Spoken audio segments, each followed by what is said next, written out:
J'ai parfois du mal à me dire qu'Elga est bien ma sœur, tellement nous sommes différentes, elle et moi. Elle me fait peur.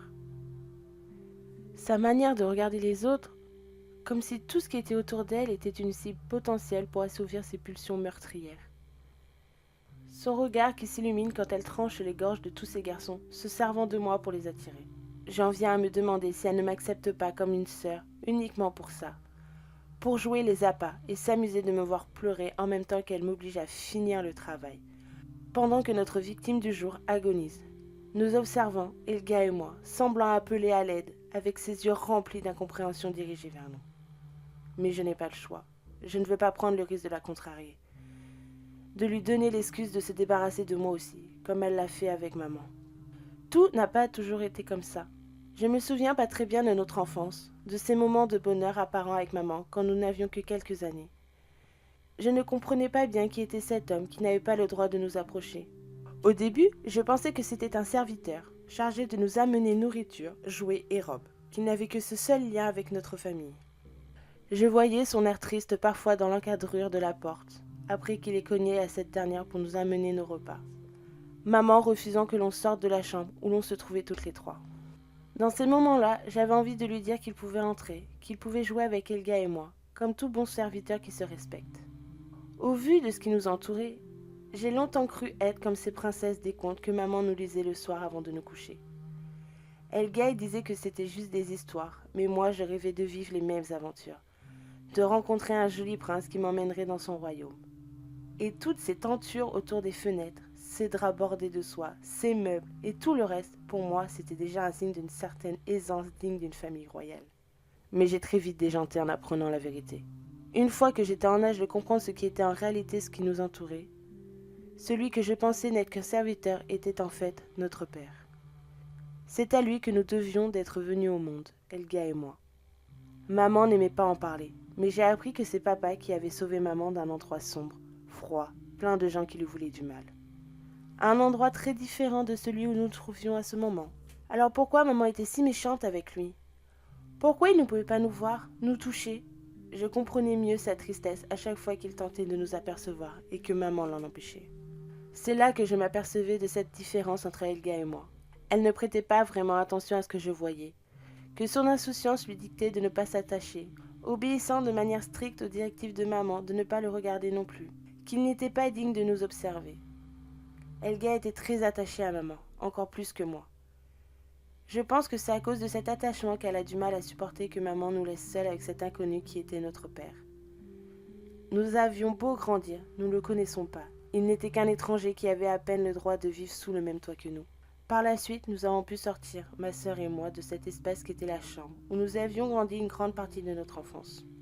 Nous avons découvert d'autres pièces, comme la cuisine, le salon, et nous avions accès à des vraies toilettes, et non plus un simple pot de chambre dans un coin de la pièce, dont le contenu était jeté par la fenêtre par maman, ou posé devant la porte, laissant l'homme nous servant de père le vider et le nettoyer, comme un domestique d'une grande maison. De cette époque, je me souviens de cet air triste, mélangé à la joie de ce père si proche, mais si éloigné de nous. Il me faisait de la peine, et à chaque fois que je tentais de lui adresser un sourire, Elga me rappelait à l'ordre. Ne fais pas ça. Je me demandais pourquoi, indiquant que l'homme avait l'air si triste là-bas, et que j'aimerais bien apprendre à mieux le connaître. Après tout, c'était notre père.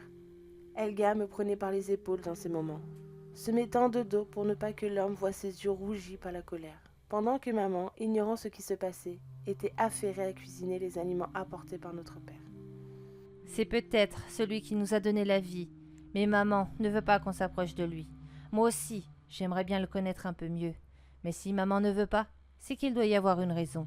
Et tu ne voudrais pas désobéir à maman, pas vrai? Je lui répondais par la négative, m'excusant avec insistance auprès d'Elga sur mes propos. Quand Elga me montrait ses yeux rouges, je savais que je ne devais pas avoir une opinion différente d'elle. Alors, je baissai les yeux, ne voulant pas qu'elle ne se mette en colère contre moi. Je ne connaissais pas encore ce dont elle était capable à cette époque, mais il y avait comme une sorte d'instinct qui me disait de ne pas la défier, sous peine de le regretter. Je pense que c'est là que j'ai compris que ma sœur me faisait peur, qu'elle était plus forte que moi. Elle avait une fureur en elle que je ne comprenais pas. Exactement comme maman quand notre père s'approchait d'un peu trop près. En ce sens, Elga ressemblait beaucoup plus à notre mère que moi. D'un point de vue de caractère, violence verbale et agressivité. À cause de ça, j'évitais le plus possible de la contrarier. Maman aussi pouvait être méchante parfois envers moi si je ne faisais pas ce qu'elle disait. Mais ce n'était rien en comparaison d'Elga. Plusieurs fois, elle m'a enfoncé ses ongles dans la chair de mes épaules pour bien me faire comprendre d'obéir à maman. Elle ne supportait pas que j'interroge maman sur beaucoup de choses concernant papa. Après les remontrances, sommes-nous toutes supportables de maman, Elga me prenait toujours à part et elle me faisait mal. C'est comme ça qu'on a compris, elle et moi, que nous pouvions guérir facilement, quelle que soit la blessure reçue. À chaque fois qu'elle plantait ses ongles dans ma chair au niveau du cou, des bras ou des jambes, peu de temps après, la blessure cicatrisait, se refermait, ne laissant plus aucune trace. Et Elga profitait de ça pour me forcer encore plus à me faire ce qu'elle me disait. Elle savait que j'étais plus sensible qu'elle aux blessures, même sachant qu'elle guérissait aussi vite. Il y avait un certain sadisme dans ses actes envers moi. Elle y prenait un grand plaisir, c'était une évidence. Et plus encore parce qu'elle savait que jamais je n'oserais lui faire la même chose, même pour me défendre. Malgré tout, je finissais par m'habituer à cette vie familiale un peu spéciale, très différente de ce que j'avais lu dans les livres. J'aimais beaucoup lire, contrairement à Elga qui passait une grande partie de ses journées auprès de maman, me narguant comme pour me dire « Maman est à moi, pas à toi ». Ce qui fait que j'avais rarement l'occasion de faire des activités avec elle. Alors, la lecture me permettait de pallier ce manque affectif qu'Elga m'empêchait d'avoir avec maman de manière rapprochée. J'aime beaucoup les histoires romantiques, ça me passionnait. J'apprenais de cette manière nombre de techniques d'approche envers les jeunes garçons, ce qu'Elga saurait utiliser à profit à son avantage par la suite. Une fois que maman nous laissa aux griffes de papa et que je découvris que la frustration de ne pas s'approcher de nous pendant des années avait transformé notre père en être froid, mauvais, et nous vouant une haine qu'il est difficile de décrire avec des mots. Je ne sais pas exactement ce qui s'est passé ce jour-là dans les détails. Tout ce dont je me rappelle, c'était que je m'étais endormie dans les bras de maman, qui, pour une fois, n'était pas monopolisée par Elga. Celle-ci étant occupée à démembrer ses poupées, s'amusant à lacérer leurs habits et la texture de leur visage de chiffon. Ces moments étaient rares, je profitais de cet instant de bonheur que j'avais à être auprès de maman. Comme si Elga m'autorisait à agir de la sorte. Et puis, j'ai été réveillée par les cris d'Elga, suivis de bruits de chute. Maman m'a posée au sol, avant de crier, en se dirigeant dans la direction d'où venaient les pleurs. Tu as osé porter la main sur Elga? Misérable cloporte! Pour qui te prends-tu? Je me frottais les yeux pour mieux comprendre ce qui se passait. Et je voyais alors maman s'en prendre violemment à notre père.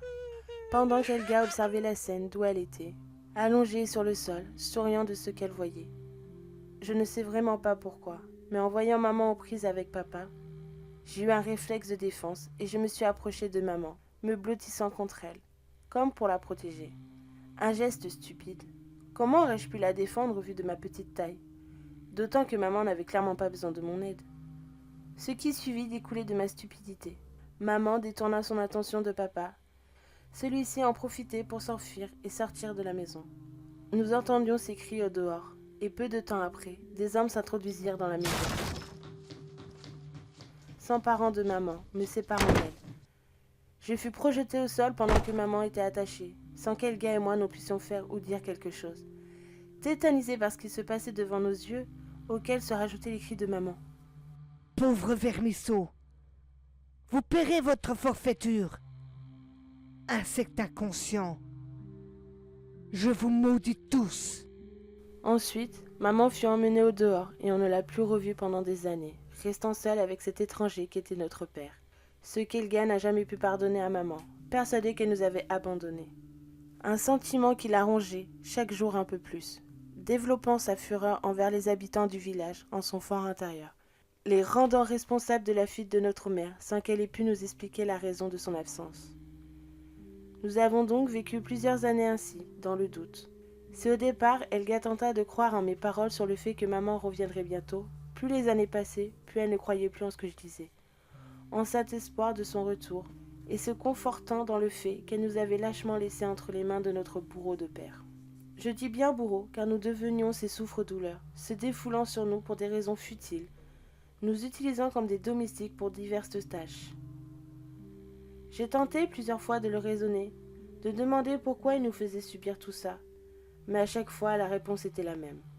Pourquoi je fais ça? Parce que je ne peux pas le faire sur votre mère, tout simplement. Parce que vous êtes des monstres fabriqués par elle. En tout cas, Helga en est un. Puis, en observant avec insistance à mes yeux. Pour toi, je ne suis pas encore sûr. Mais tu portes forcément les mêmes germes de mal que ta mère et ta sœur. Des paroles qui servirent de prétexte à Helga pour tester sa résistance au coup, pour voir à quel point notre faculté de guérison de régénération pouvait aller. Elle narguait sans cesse notre père, cherchant à ce qu'il la frappe le plus fort possible, allant toujours plus loin dans les recherches de la souffrance. Eh bien, vas-y, qu'est-ce que tu attends? Frappe-moi encore. Je sais que tu en meurs d'envie. Frappe-moi pendant que tu le peux encore.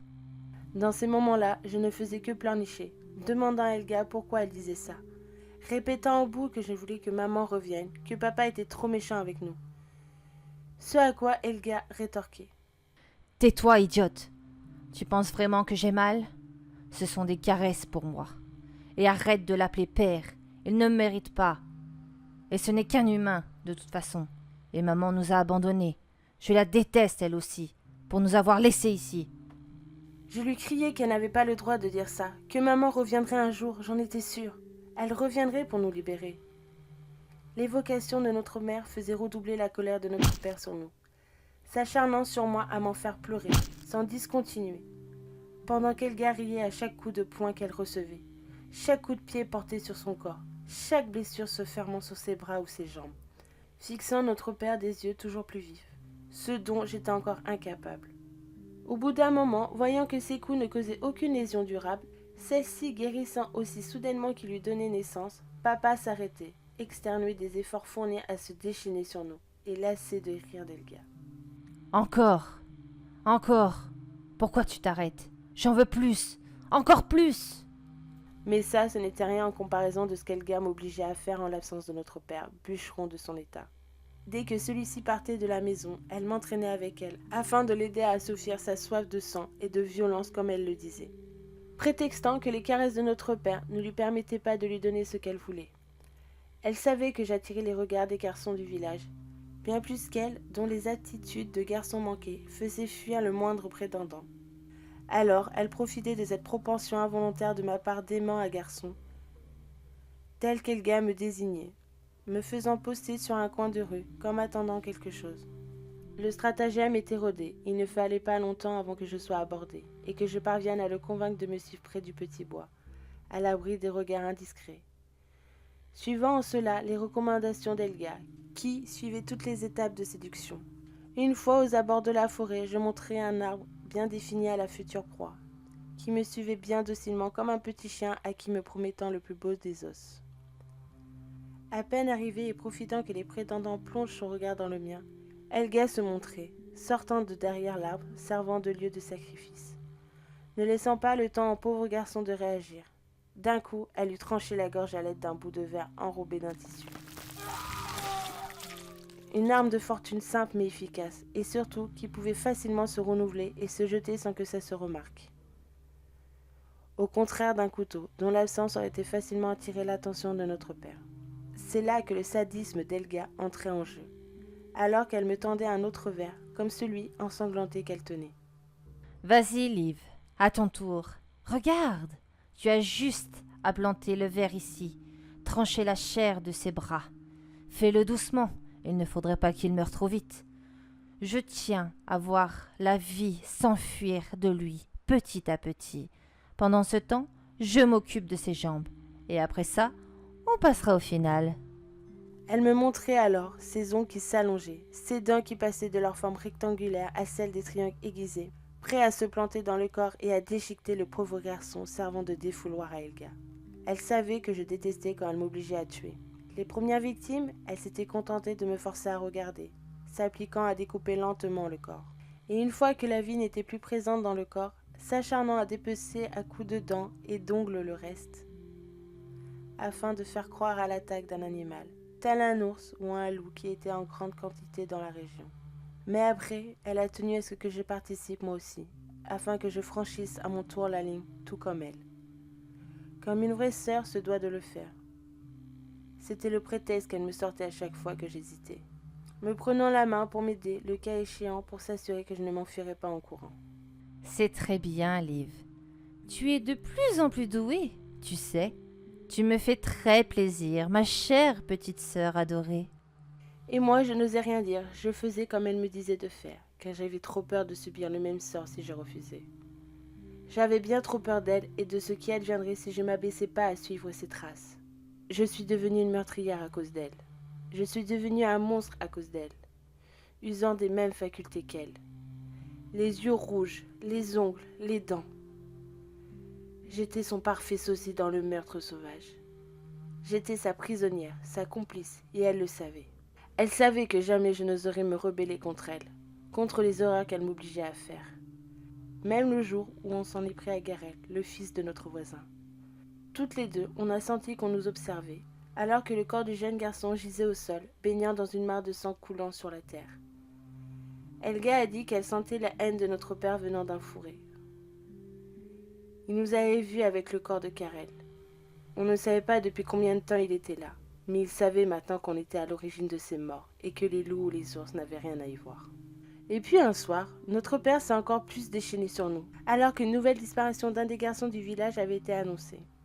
Il savait que nous étions à l'origine de ça. Ce soir-là, alors qu'il nous frappait avec effervescence, et qu'Helga riait de plus belle, insistant à ce qu'il nous frappe toujours plus, la porte arrière de la maison s'est ouverte avec fracas, et une voix familière se fit entendre. Arrête ça, misérable humain. Je t'interdis de poser la main à nouveau sur mes enfants. Helga et moi n'en revenions pas, et papa arrêta aussitôt ses coups. Yrsa, comment tu peux être là? Je te croyais mort depuis tout ce temps. Je pensais que l'Église s'était débarrassée de toi. Pour ma part, j'étais heureuse. Je savais que maman ne nous avait pas abandonnés. Et je me précipitai vers elle, des larmes de joie cette fois coulant sur mes joues. Mais Helga s'interposait, stoppant ma course, avant de s'adresser à notre mère. Tu manques pas de culot, maman. Tu nous as laissé subir les coups de cet homme pendant des années. Et tu crois qu'on va t'accueillir à bras ouverts? Pour ma part, tu ne vaux pas mieux que celui qui se prétend notre père. Je disais à Helga qu'elle était injuste, que maman avait été enfermée loin de nous contre son gré. Mais je n'ai pas pu terminer ma phrase. Déjà qu'Helga avait foncé sur maman et tranché sa gorge avec ses ongles qu'elle venait d'allonger. Avant de s'acharner sur elle comme elle le faisait avec nos victimes du village. Je lui criai d'arrêter, qu'elle était folle, mais elle se contenta de se retourner, s'adressant à moi. On n'a pas besoin d'elle. Tout ce qu'on sait, on l'a appris par nous-mêmes. Notre nature, notre besoin de tuer, le moyen d'attirer nos proies, nos facultés de régénération. Où était-elle quand on avait besoin d'apprendre tout ça? Elle est inutile. Elle n'aurait jamais dû revenir. Au même moment, maman agonisante tentait de faire revenir Helga à la raison. Helga, s'il te plaît, je suis ta mère. Comment peux-tu me faire ça à moi? Imperturbable, Helga lui répondait. Eh bien quoi? C'est pas ce que tu voulais? Que l'on devienne comme toi? Tu peux mourir tranquille alors. Je vais tellement te charcuter que tu n'auras pas le temps de te régénérer. Et après ça, cette idiote de Liv arrêtera de me saouler avec le fait que tu vas revenir. Pris d'une colère intense, je fonçai sur Helga. Mes yeux rouges vifs se montrant à notre père, qui les voyait sur moi pour la première fois. Mais Helga freina ma course en m'occasionnant une profonde blessure à ma jambe droite et me faisait tomber au sol, juste avant de sourire. T'inquiète pas, tu vas vite guérir. Elle se tournait alors vers maman. Bon, on en était où? Continuant son déchaînement de coups sur maman, sa dernière succombait rapidement, ses facultés de guérison ne parvenaient plus à suivre les attaques, et elle restait sans vie sur le sol. Helga revint vers moi, m'aidant à me relever. Ma blessure s'était déjà refermée, et m'entraînant à la suivre au dehors, non sans adresser un dernier message à notre père. C'est ici que notre vie commune se termine. Après un coup comme ça risque d'être compliqué de cacher notre nature aux yeux du village. Les habitants vont faire le rapprochement avec les autres meurtres. Dommage, tes petites séances de coups envers moi vont me manquer. Mais toutes les bonnes choses ont une fin. En sortant, j'observais le corps lacéré de maman, pleurant comme jamais il ne m'était arrivé de le faire. Tout en donnant mon ressenti à ma sœur. Je te déteste. Moi aussi, je t'aime. Au lieu de pleurnicher, suis-moi. Nous partîmes alors de cette maison qui avait été le point de départ de notre vie, laissant notre père expliquer ce qu'il pourrait aux villageois sur la présence de notre mère et la manière dont elle a été massacrée. Les semaines, les mois suivants ne furent qu'une succession de meurtres toujours plus violents selon le bon plaisir qu'Elga. Moi, dans le même temps, j'ai commencé à prendre goût à cette nouvelle vie, car je n'avais plus cet espoir qui m'empêchait de plonger dans la noirceur voulue par Elga. Maman était cet espoir. Maintenant qu'elle n'était plus, j'avais un autre objectif. La vengeance. Jamais je ne pardonnerai à Elga ce qu'elle avait fait. Pour autant, je n'avais pas encore la force nécessaire pour l'affronter et lui faire subir la même chose qu'à maman. Alors, je m'appliquai à suivre ses directives, devenant un exemple d'élève studieuse et une sœur attentionnée, protectrice. Je refusais qu'une autre personne que moi la tue. Cela prendrait peut-être des années pour arriver au même niveau de monstruosité qu'elle, mais je m'accrocherai à cette nouvelle espoir. Elle devenait mon objectif, le but ultime qui me ferait s'accrocher de ce monde. J'ignorais ce que je ferais après l'avoir rejoint les centaines de victimes mortes sous ses coups et aussi des miens dorénavant. Peut-être tenterais-je de trouver une place quelque part, loin des humains, loin de tout. Un havre de paix pour un monstre tel que moi. Si tant est qu'un tel endroit puisse exister. Mon destin est sans doute de mourir à mon tour. Mais pas avant qu'Elga paye pour maman. Je me le jurerai et je n'aurai de cesse de vivre jusqu'à ce que je parvienne à cette finalité.